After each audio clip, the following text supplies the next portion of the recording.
할렐루야. 사랑하는 참평학교의 성도 여러분, 평안한 하루 보내고 계십니까?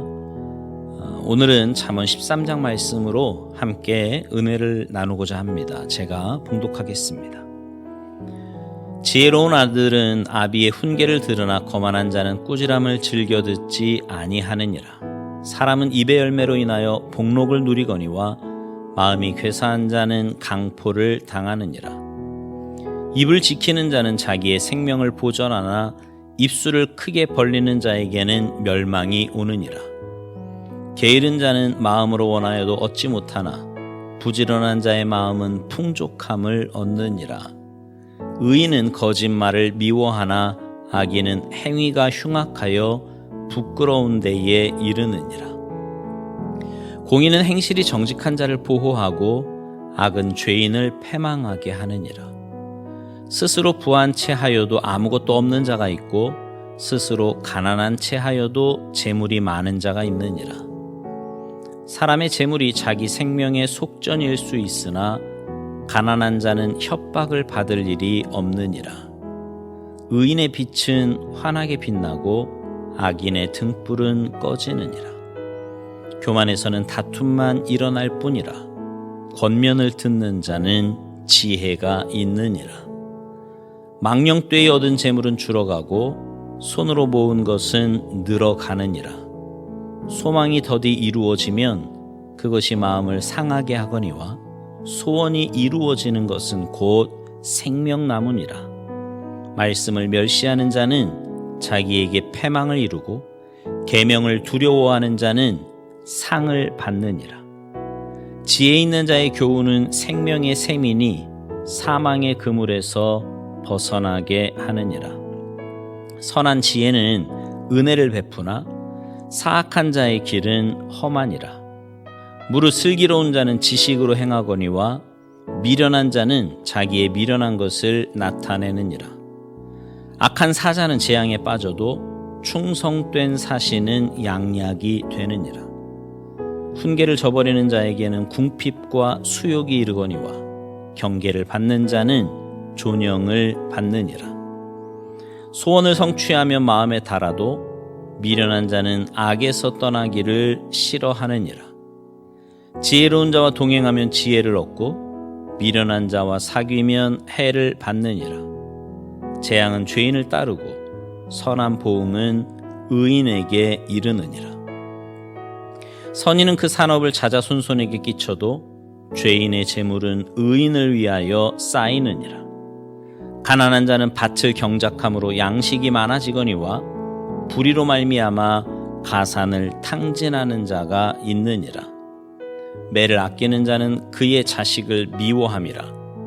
자식을 사랑하는 자는 근실이 징계하느니라. 의인은 포식하여도 악인의 배는 줄이느니라. 아멘. 우리는 지금 잠언 말씀을 통해 삶의 지혜를 얻고 하나님의 뜻을 깨닫고 있습니다. 그렇게 삶의 지혜를 얻고 하나님의 뜻을 깨달으면 우리는 사망의 길이 아닌 생명의 길로 걸어가는 복 있는 삶을 살 수 있는 겁니다. 오늘 본문 14절 말씀을 보세요. 지혜 있는 자의 교훈은 생명의 샘이니 사망의 그물에서 벗어나게 하느니라. 새번역 성경은 이 본문을 이렇게 번역해 놓았어요. 지혜 있는 사람의 가르침은 생명의 샘이니 죽음의 그물에서 벗어나게 한다. 현대어 성경입니다. 슬기로운 사람이 이르는 말은 사람을 살리는 샘물과 같아 죽음의 길에서 벗어나게 하리라. 생명의 길을 걷기 위해서는 지혜 있는 자의 교훈을 받아야 한다는 겁니다. 그래야 사망의 그물을 벗어날 수 있고 생명의 길을 걸을 수 있다는 거지요. 이 말씀을 통해 우리 하나님께서 우리에게 궁극적으로 말하고자 하는 것은 하나님의 교훈을 들으라는 겁니다. 왜냐하면 지혜 있는 자 중에 가장 지혜로운 자가 누구냐 하면 하나님이시기 때문이에요.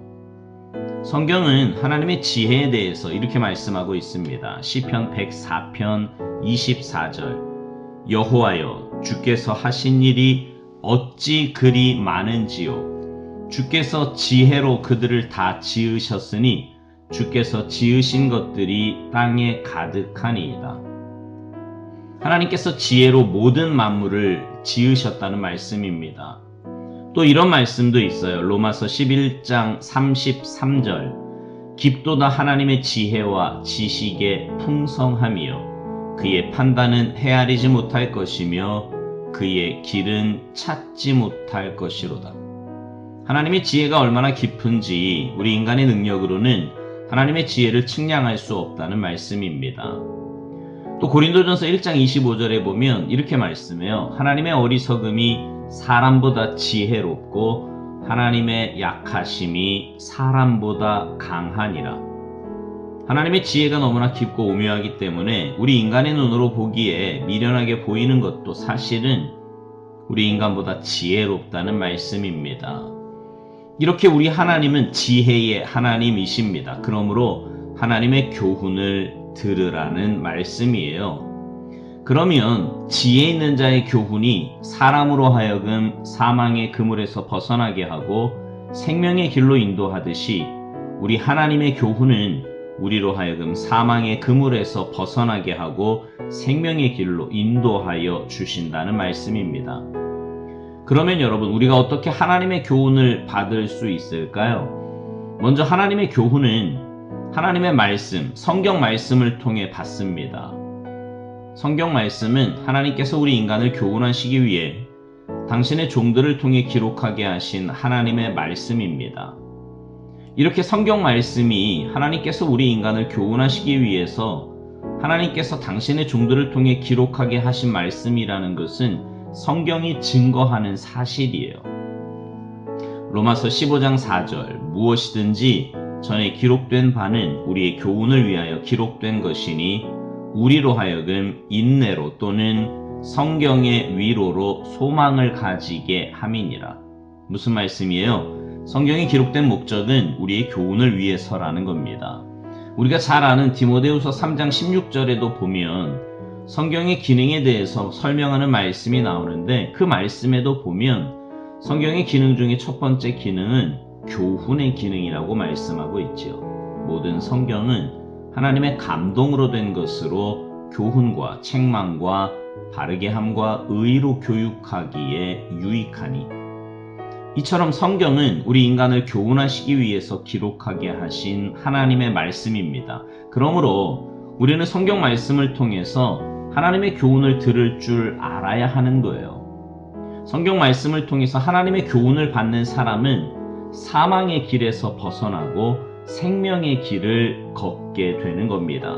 사랑하는 성도 여러분, 하나님의 말씀으로 교훈을 받고 행하는 자가 복이 있습니다.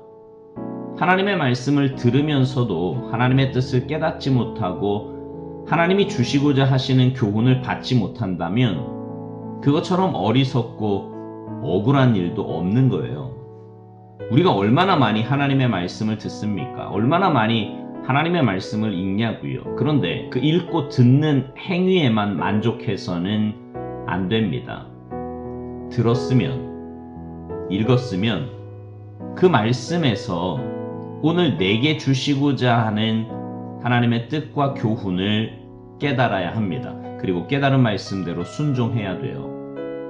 성경은 말세에 나타날 현상에 대해서 말씀하기를 말세에 가면 갈수록 사람들이 하나님의 교훈을 받지 않는다고 했습니다.